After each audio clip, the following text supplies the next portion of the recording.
الحمد لله نحمده ونستعينه ونستغفره ونؤمن به ونتوكل عليه ونعوذ بالله من شرور أنفسنا ومن سيئات أعمالنا من يهده الله فلا مضل له ومن يضلله فلا هادي له ونشهد أن لا إله إلا الله وحده لا شريك له ونشهد أن محمدا عبده ورسوله الذي أرسله بالحق بشيرا ونذيرا وداعيا إلى الله بإذنه وسراجا منيرا فقد قال الله تبارك وتعالى في كلامه المجيد والفرقانه الحميد فأعوذ بالله من الشيطان الرجيم بسم الله الرحمن الرحيم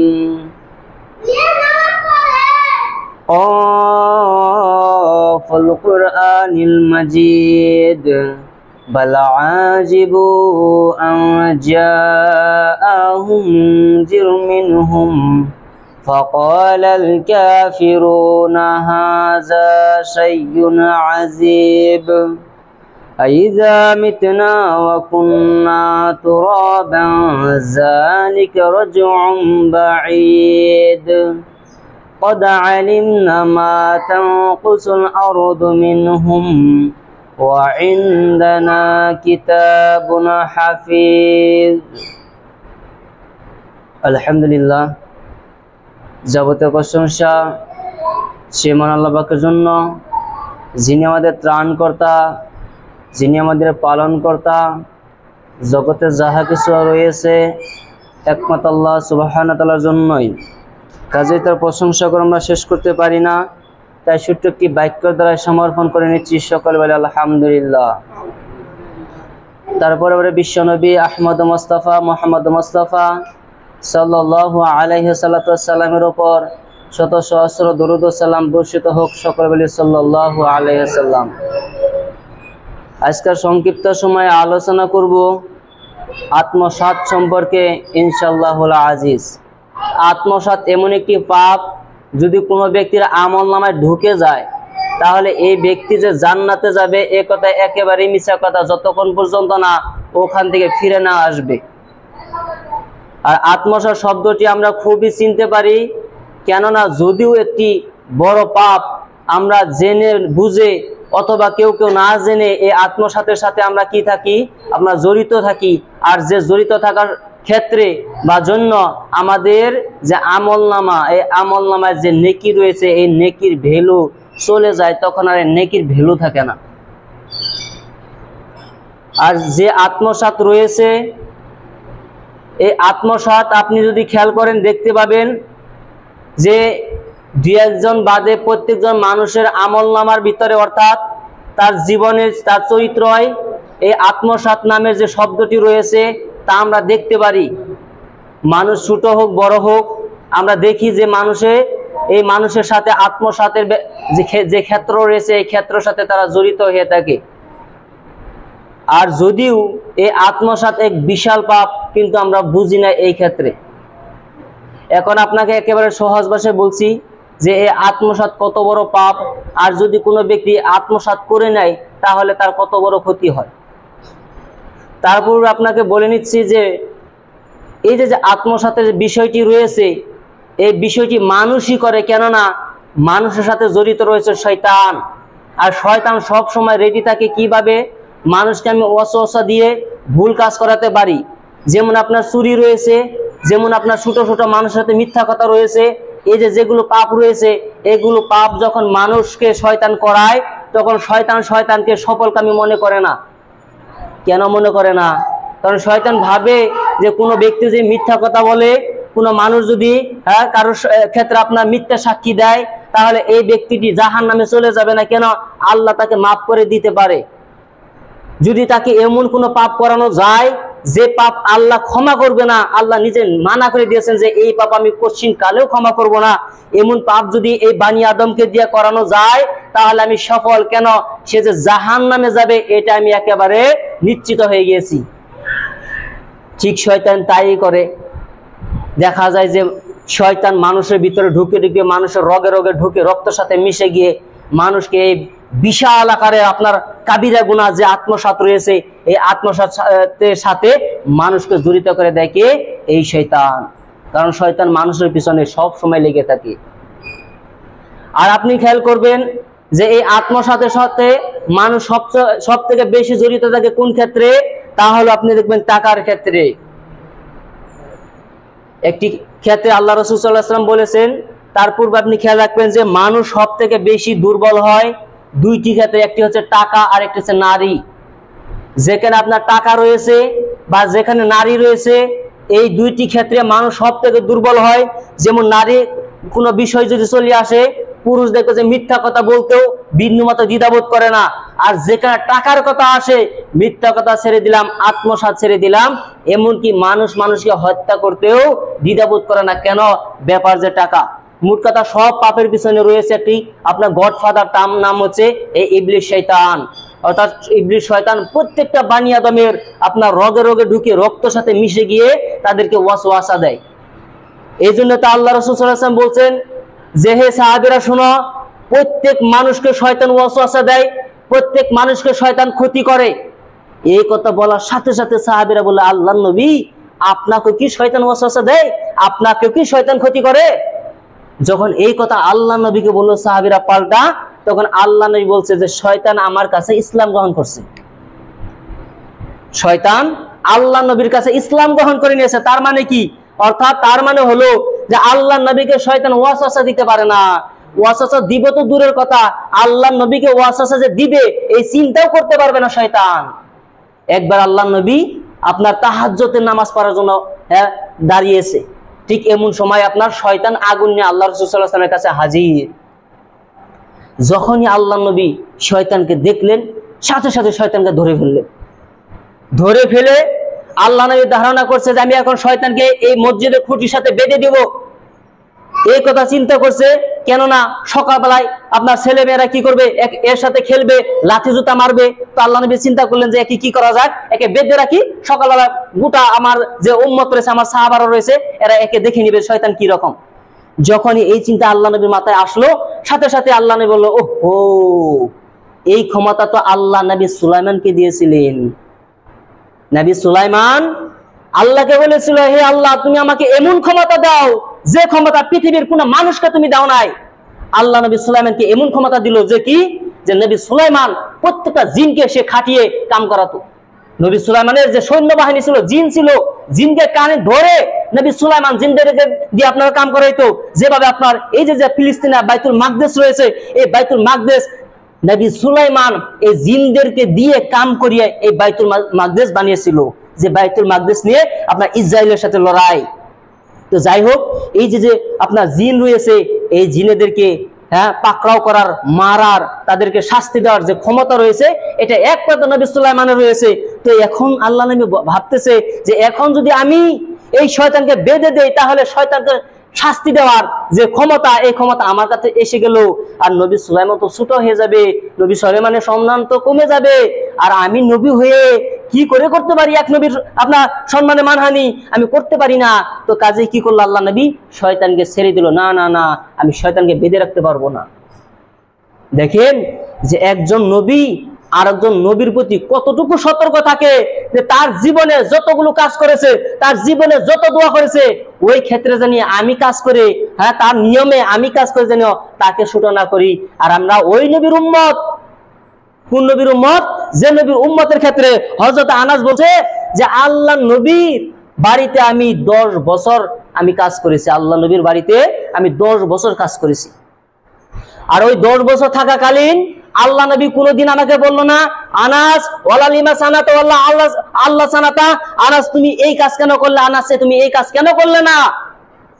একটা মানুষের নিচে, একটা মানুষের আন্ডারে একজন ছোট ছেলে, 8 বছরের 10 বছরের ছেলে 10 বছর আপনার কি করেছে, তার কাজে সহযোগিতা করেছে 10 বছর।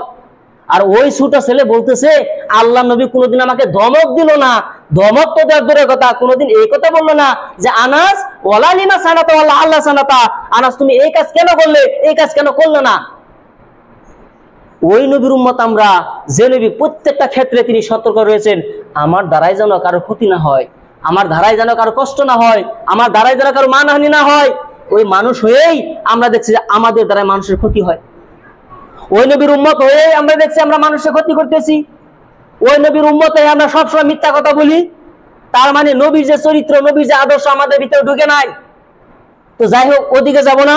আল্লাহ নবী শেষে কি করলো, ওই শয়তানটাকে ছেড়ে দিল এবং শয়তান চলে গেল।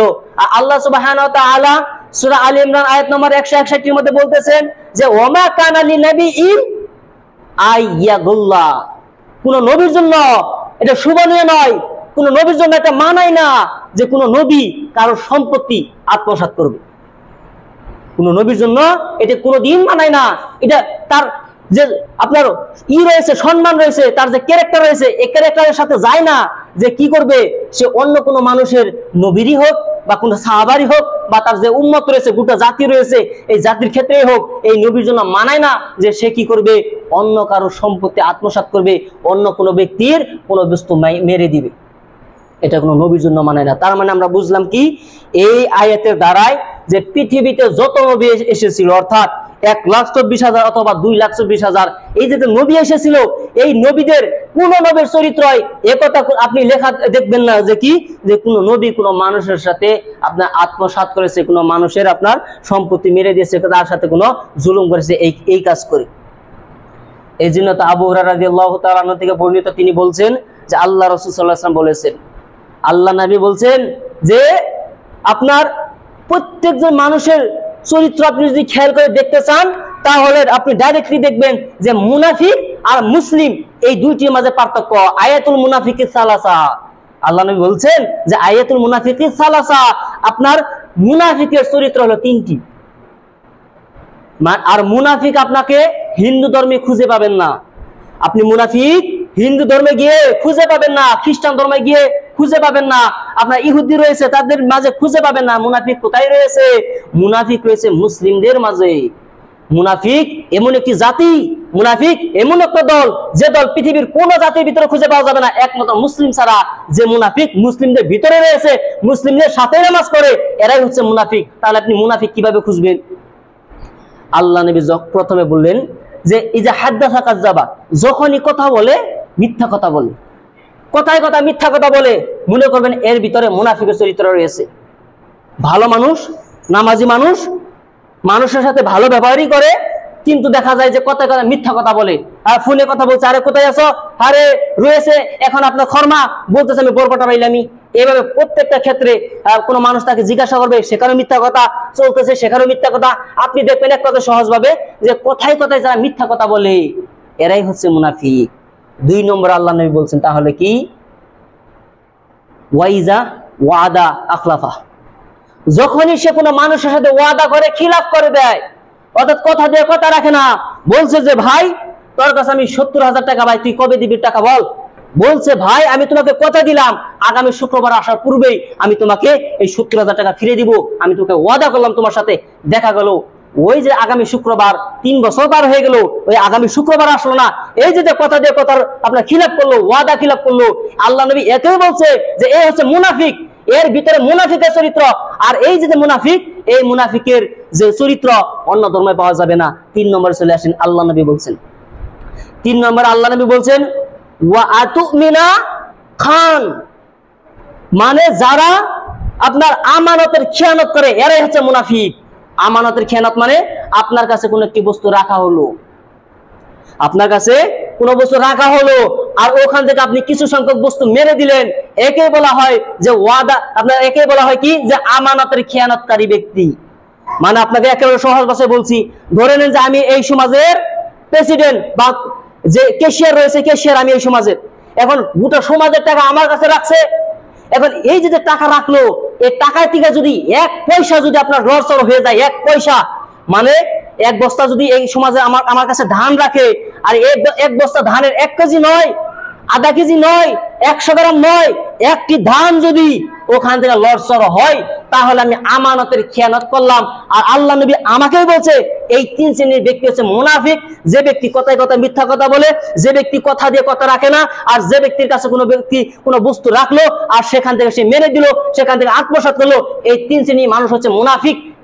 এই মুনাফিকদের ব্যাপারে আল্লাহ নবীকে বলছে, মুনাফিকদের ব্যাপারে আল্লাহ নবীকে বলছে, ডাইরেক্ট বলছে কি, হে নবী মুহাম্মদ সাল্লাল্লাহু আলাইহি ওয়াসাল্লাম, তুমি যত দোয়া করো আমি কবুল করে নেই। নবী দোয়া করে আর আল্লাহ কবুল করবে না? ওই যে দেখলেন না যে আবু হুরায়রা হাদিস, আবু হুরায়রা আল্লাহর নবীর কাছে আসলো, এসে বলছে আল্লাহ নবী আপনি আমাকে দোয়া করে দেন যাতে আমার মা ইসলাম গ্রহণ করে। আমার মাকে আমি অনেক বুঝিয়েছি ইসলাম গ্রহণ করবে না বলে এই কথাই বলছে। আল্লাহ নবী হাত তুলে দিল আর আবু হুরায়রা ওখান থেকে দৌড়াতে শুরু করলো। ঘটনা কি? আবু হুরায়রা বলল আল্লাহ নবী আমার মার জন্য একটু দোয়া করে দেন যাতে আমার মা ইসলাম গ্রহণ করে নেয়। তো আল্লাহ নবী হাত তুলে দিল ইসলাম তার জন্য দোয়া করার জন্য। আর আবু হুরায়রা মুনাজাত না ধরে, আমিন আমিন না করে সে দৌড়াতে লাগলো। লোকেরা তাকিয়ে রয়েছে। আবু হুরায়রা একজন ভালো সাহাবী, একজন ব্রেনি সাহাবী, যে সাহাবীর নামে কত হাজার হাজার হাদিস আপনার বর্ণিত রয়েছে। এই যে সাহাবী, এই সাহাবী দৌড়াচ্ছে কেন? তো তাকে জিজ্ঞাসা করছে আবু হুরায়রা তুমি দৌড়াচ্ছে কেন?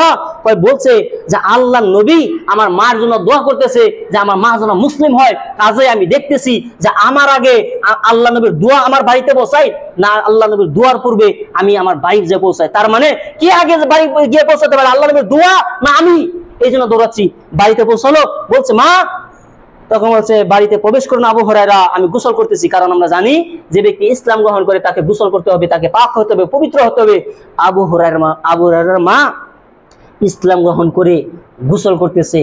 কিছুক্ষণ সময় বলছে যে বাড়িতে যেতে পারি, বাড়িতে আসতে পারো। আবু হুরায়রা বাড়িতে ঢুকলো। তখন তার মা প্রত্যেক দিন তার সাথে খারাপ ব্যবহার করতো। তার মার মুখে সবসময় মনে হতো যে আপনার পুরো রুটি মুখে ঢুকিয়ে দিয়েছে, যে সবসময় গাল ফুলে থাকে, এরকম অবস্থা থাকে, কোনোদিন হাসে না আবু হুরায়রা দেখে। আর আবু হুরায়রা বাড়িতে ঢোকার সাথে সাথে আবু হুরায়রা দেখে হাসতেছে। তখন বলছে ঘটনা কি? বলছে আবু হুরায়রা আমি তোমার ধর্মে ঢুকে গিয়েছি।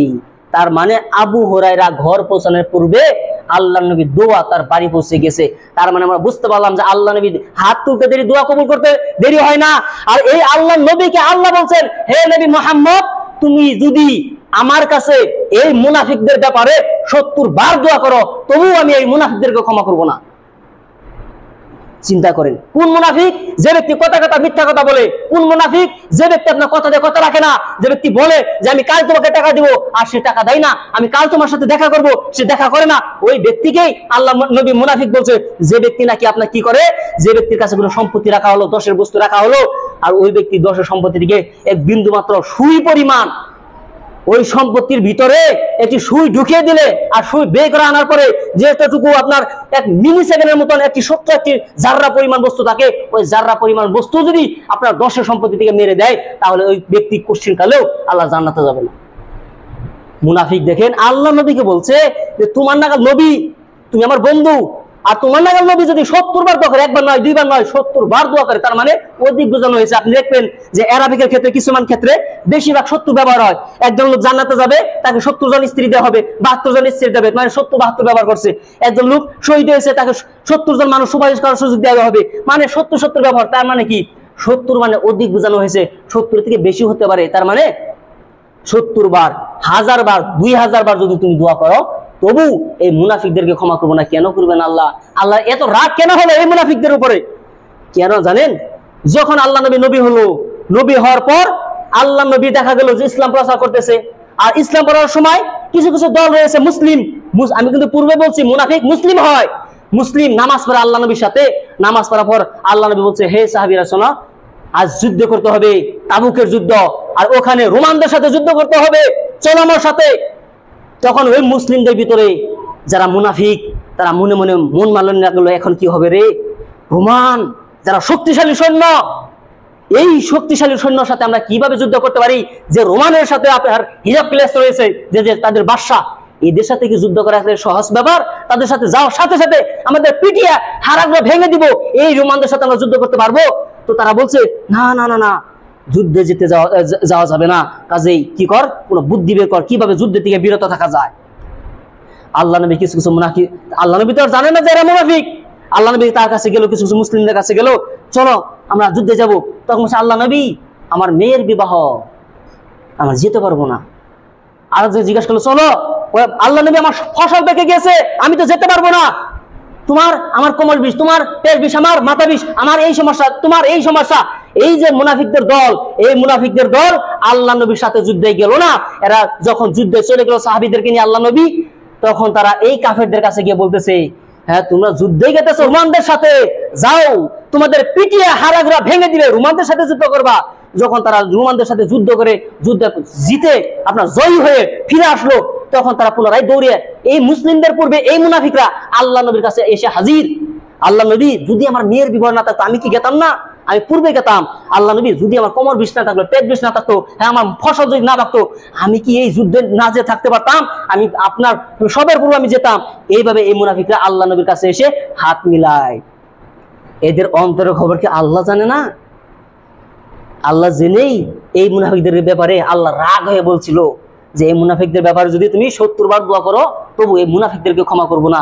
আর এই মুনাফিকের চরিত্র আমাদের মাঝেও রয়েছে। যদি আমাদের মাঝে, মানে আমরা তো জানি না যে কে মিথ্যা কথা বলে, আমি তার আপনাকে ডাইরেক্ট বলতে পারবো না যে আপনি মিথ্যা কথা বলেন না সত্য কথা বলেন, ওটা আপনি জানেন। এখন এই যে তিনটি বিষয় আল্লাহ নবী বললো যে যে বেশি বেশি মিথ্যা কথা বলে, কথায় কথা মিথ্যা কথা বলে, যে ব্যক্তি আপনার মানুষের সাথে কথা দিয়ে কথা রাখতে পারে না, আর যে ব্যক্তি মানুষের আপনার সম্পত্তি দখল করে নেয়, তার মানে ঠিকাদার। একটা ঠিকাদার হয়েছে, 10 সম্পদ তার ভিতরে রয়েছে। এখন এই ঠিকাদার যদি 10 লাখ টাকার কাম আপনার 2-4-5 লাখ টাকা করে গোটা টাকা খেয়ে দেয়, এই ঠিকাদার জান্নাতে যাবে? জান্নাতে যাওয়া তো দূরের কথা, এই ঠিকাদার জান্নাতের গুণ শুনবে না। এই ঠিকাদার আমরা পুরো বুঝতে পারবো যে আত্মসাতের যে পরিণততা কি। এখন ওদিকে যাব না, এখন আপনাকে আরেকটি হাদিস শোনাচ্ছি, তখন আপনি বুঝতে পারবেন। আনাস রাদিয়াল্লাহু তাআলা থেকে বর্ণিত, তিনি বলেন আল্লাহ রাসূল সাল্লাল্লাহু আলাইহি ওয়াসাল্লাম বলছেন যে লা ঈমানা ওয়ালা আমানাত লাহু, যে ব্যক্তির ঈমান আমানত নেই ওই ব্যক্তির ঈমানই নেই।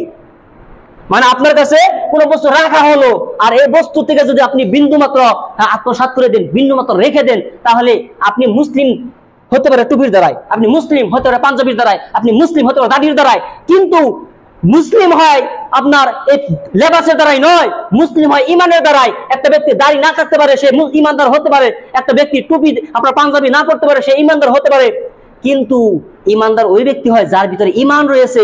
তার মানে আল্লাহ নবী বলছেন যে কি, যে লা ঈমানা, তার ঈমান নেই, ওয়ালা লিমা আপনার আমানত লাহু, যে ব্যক্তি আমানত নেই, যে ব্যক্তি আমানত রাখতে পারে না, যে ব্যক্তি 10 সম্পদ দেখে তার লোভ সামলাতে পারে না, এই ব্যক্তির ঈমান নেই।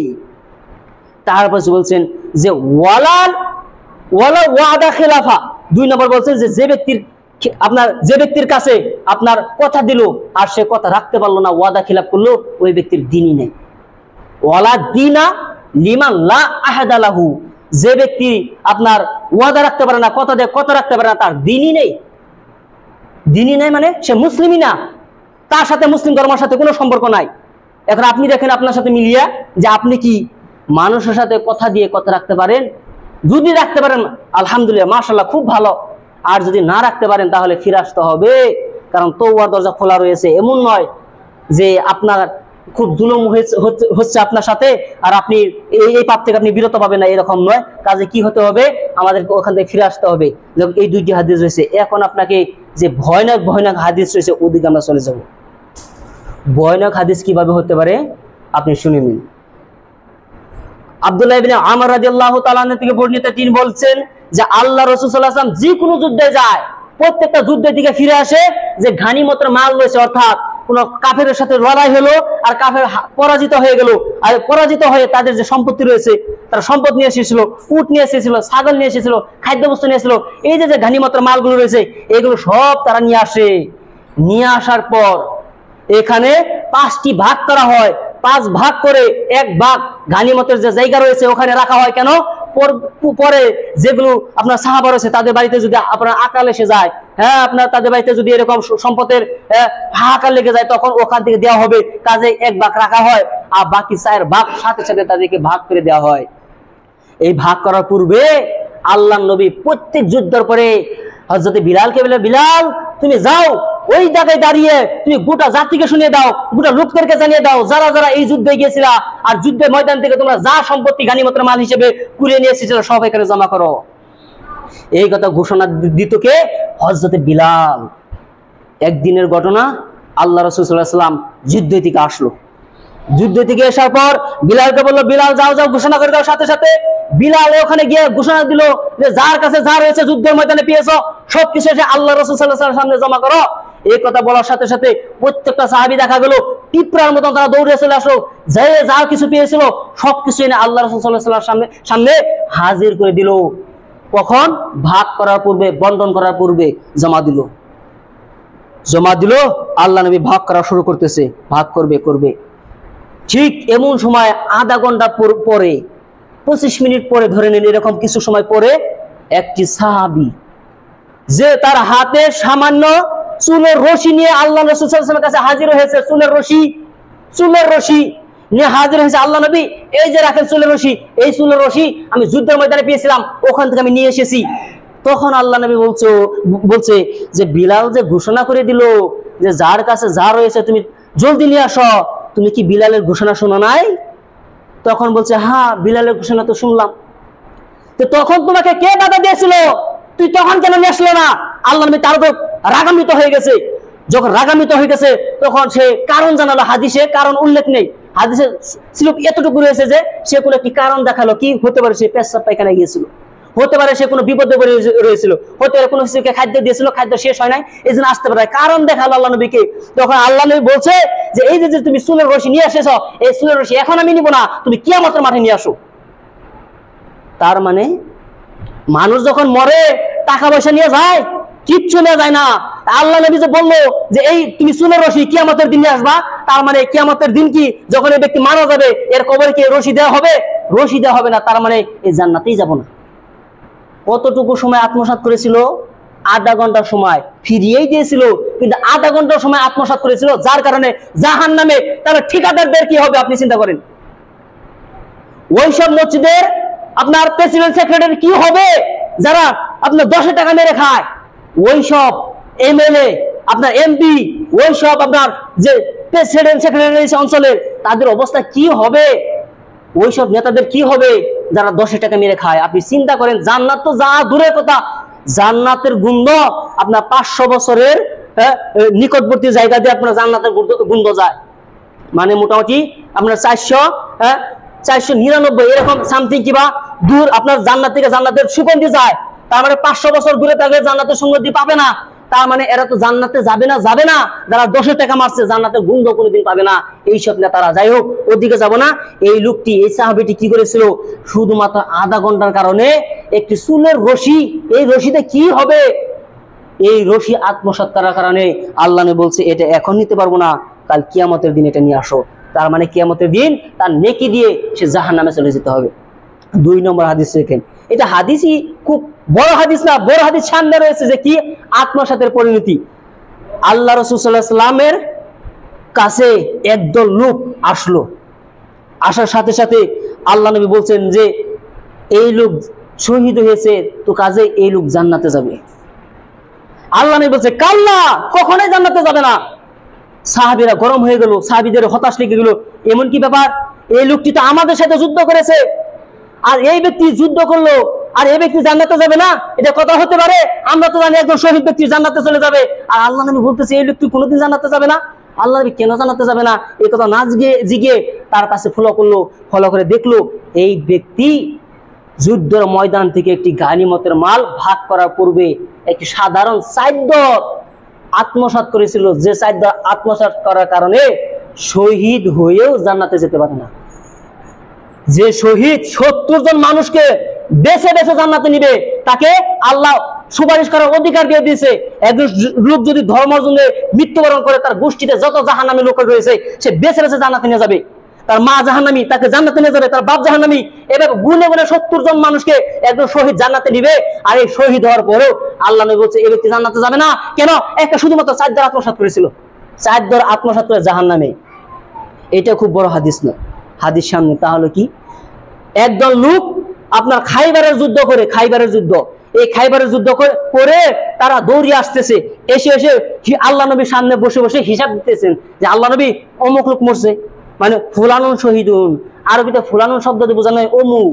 তো ফুলানুন শহীদুন অমুক শহীদ, ফুলানুন শহীদুন অমুক শহীদ, ফুলানুন শহীদুন অমুক শহীদ বলতে বলতে বলতে বলতে একটি লোকের নাম বলছে, তখন বলছে কাল্লা, এ কখনোই শহীদ নয়, এ কখনোই জান্নাতে যাবে না। কেন এ জান্নাতে যাবে না কেন? এ তো শহীদ। আল্লাহ নবী বলছে এই যুদ্ধের মধ্যে থেকে একটি চাইদ্দর আত্মসাৎ করেছিল, যার ফলে এই জান্নাতে যাবে না। এখন ছোট ছোট হাদিসের দিকে আসেন, যে হাদিস শুনে চোখ উপরে চলে যাবে, 2 মিনিটে শেষ হয়ে যাবে বক্তব্য। তাহলে কি ছোট ছোট হাদিস? আল্লাহ রাসূল সাল্লাল্লাহু আলাইহি ওয়াসাল্লামের একজন গোলাম, মানে ধরে নেন যে কোনো পীর সাহেবের যদি কোনো ভক্ত থাকে আর সে পীর সাহেবের যদি সব সময় সেবা করে, তাহলে গোটা যে ভক্ত রাজি রয়েছে এই ভক্তরা এক কথা বলতে পারে এই পীর সাহেবের খেদমত করে, একজন আল্লাহওয়ালা বুজুর্গের খেদমত করে, এ তো একেবারে বিনা হিসাবে জান্নাতে চলে যাবে, আমরা বলে থাকি। তাহলে আল্লাহ নবীর যে গোলাম সে কি জান্নাতে যাবে না? সে যদি পীরের ভক্ত বিনা হিসাবে জান্নাতে চলে যায়, তাহলে তো একে হিসাব তো দূরের কথা, আল্লাহ রাসূল সাল্লাল্লাহু আলাইহি ওয়াসাল্লামের সাথে জান্নাতে দিবে। তো কি হলো, আল্লাহ রাসূল সাল্লাল্লাহু আলাইহি ওয়াসাল্লামের গোলাম আল্লাহ নবী দাঁড়িয়ে রয়েছে আর আল্লাহ নবী উটের উপরে বসবে, তো বসার জন্য ওই গোলামকে বলছে যাও তো এই উটের উপরে ওই বস্তুটা বাঁধো, যে বস্তুর উপরে বসা হয়, দেখে নাই যে ছালার বস্তা দিয়ে কিবা একটা বসায়, তো ওইটা বাঁধো ওইখানে। ওই গোলামটা ওখানে বাঁধতেছে, হঠাৎ একটি তীর এসে তার বুকের ভিতরে ঢুকে গেল আর লোকটির সাথে সাথে মারা গেল। সাহাবারা হাততালি দেওয়া শুরু করলো, বা লোকটির কি কথা ভালো, লোকটি কি সৌভাগ্য, আল্লাহ নবীর গোলাম, হ্যাঁ এতেই সৌভাগ্য, কিন্তু আল্লাহ নবীর কাজ করে মারা যাচ্ছে, এটা আরো সৌভাগ্য, লোকটি তো জান্নাতি, লোকটি জান্নাতি। আল্লাহ বলছে কাল্লা, এই কখনোই জান্নাতে যাবে না। কেন? এই লোকটি একটি সামান্য ছোট চাইদর আত্মসাৎ করেছিল, সামান্য একটি ছোট চাইদর আত্মসাৎ করেছিল। সে যদি আমার কাজ করেও মারা যায় তবু জান্নাতে যাবে না। তাহলে পীরের ভক্তর জান্নাত কিভাবে হতে পারে? লোক একজনকে বলে দিল এই লোক জান্নাতি, তাই কি জান্নাতে যাবে?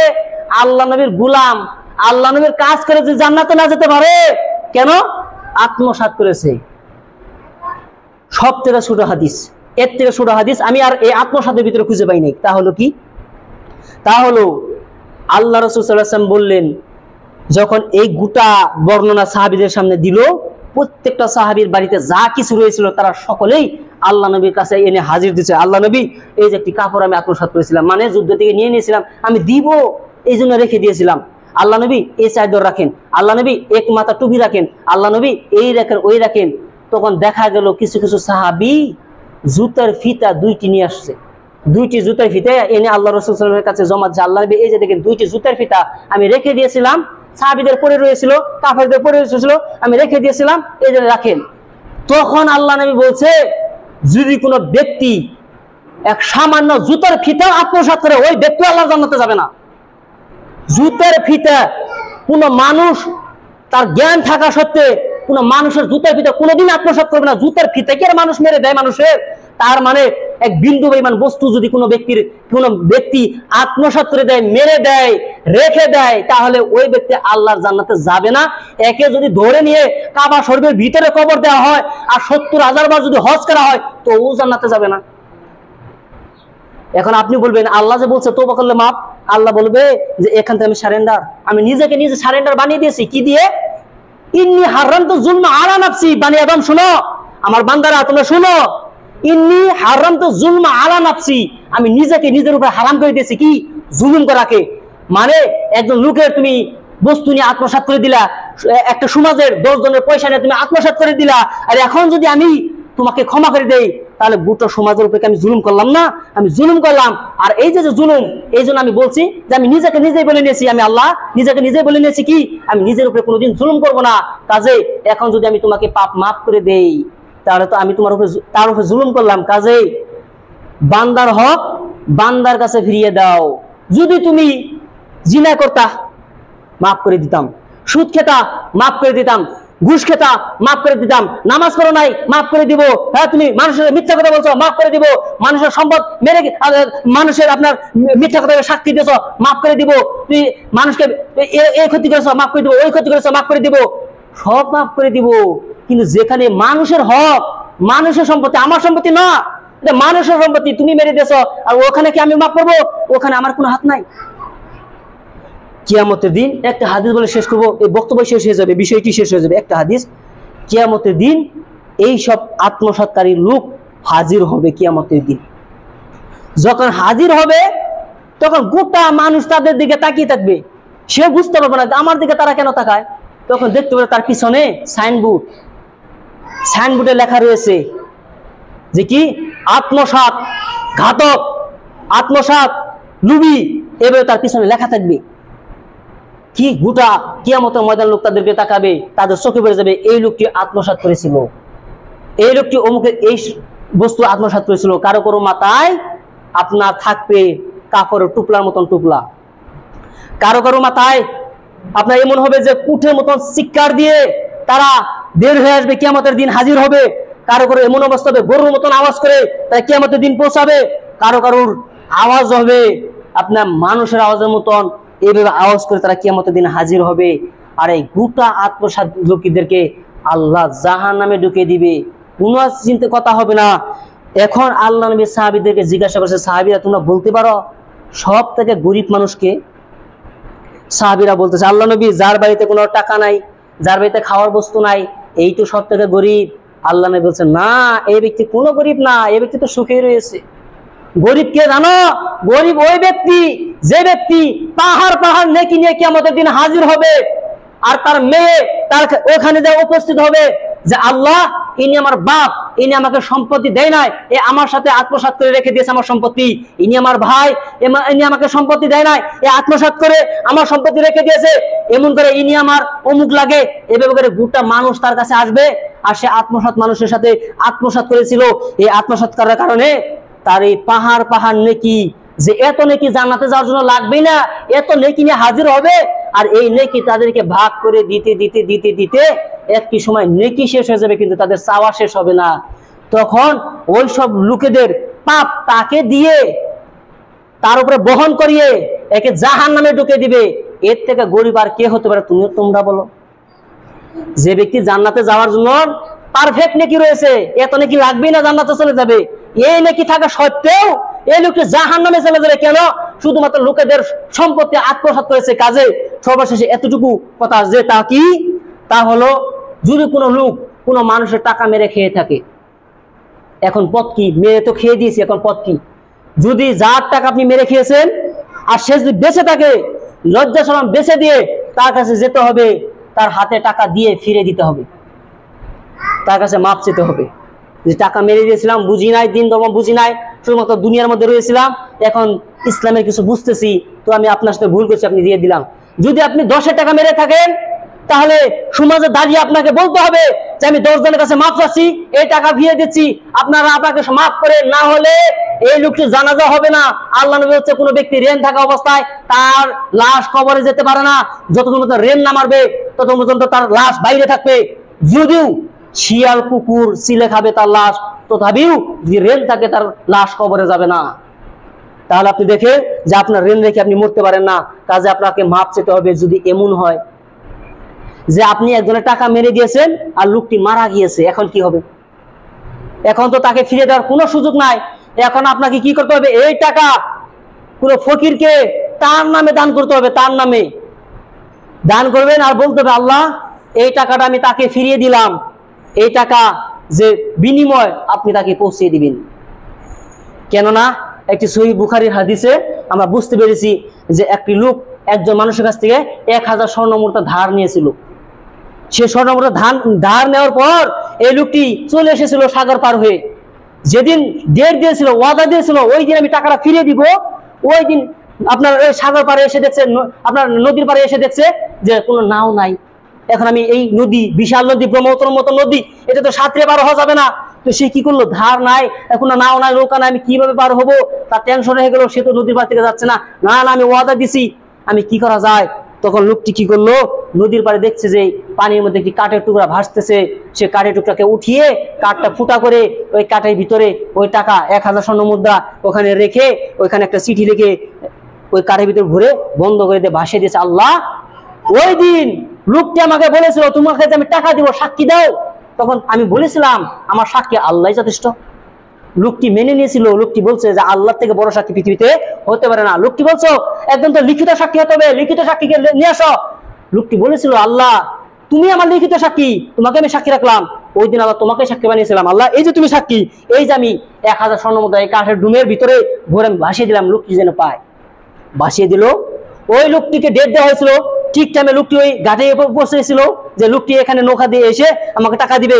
তো লোকটি দেখছে যে লোকটি আসতেছে না, হতে পারে কোনো অসুবিধা হয়েছে, লোকটি খারাপ নিচ্ছে না, মনে মনে ভাবতেছে কোন লোকটি কোনো অসুবিধা হতে পারে, এই জন্য আসতে পারে না।